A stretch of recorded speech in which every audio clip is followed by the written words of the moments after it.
अगर आप भी गोल्ड में इन्वेस्ट करना चाहते हैं लेकिन ये समझ नहीं आ पा रहा कि गोल्ड ईटीएफ ज्यादा बेहतर है या फिर गोल्ड म्यूचुअल फंड, तो ये कंफ्यूजन सिर्फ आपका नहीं है, क्योंकि आज भी जब जियोपॉलिटिकल टेंशन, सेंट्रल बैंक्स की बाइंग और सेफ हैवन डिमांड की वजह से गोल्ड ने पिछले कुछ सालों में जबरदस्त रैली दिखाई है, तब सवाल ये नहीं कि गोल्ड खरीदना चाहिए या फिर नहीं, बल्कि सवाल ये है गोल्ड में इन्वेस्ट करने का सही तरीका क्या है। समझते हैं सबसे पहला difference. Gold ETF directly gold assets में इन्वेस्ट करता है और स्टॉक एक्सचेंज पर शेयर्स की तरह ट्रेड भी होता है। वहीं गोल्ड म्यूचुअल फंड खुद फिजिकल गोल्ड नहीं खरीदता बल्कि गोल्ड ईटीएफ में पैसा भी लगाता है।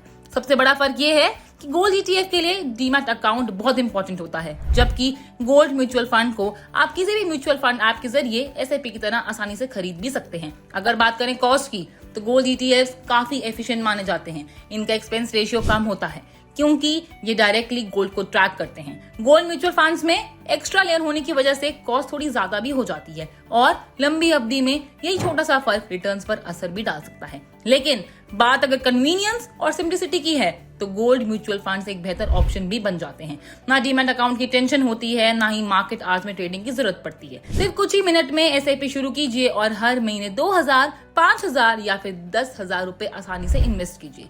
अगर बात करें रिटर्न्स की, तो दोनों ही प्रोडक्ट्स का परफॉर्मेंस गोल्ड की प्राइसेस के साथ मूव करता है। हाँ, लोअर एक्सपेंसेस की वजह से गोल्ड ईटीएफ्स को हल्का सा एडवांटेज भी मिलता है। टैक्स के मामले में गोल्ड ईटीएफ्स थोड़े आगे नजर आते हैं। यहाँ सिर्फ 12 महीने के बाद गेन्स लॉन्ग टर्म माने जाते हैं और 12.5% टैक्स भी लगता है, जबकि गोल्ड म्यूचुअल फंड्स के लिए लॉन्ग टर्म होल्डिंग पीरियड 24 महीने का ही होता है।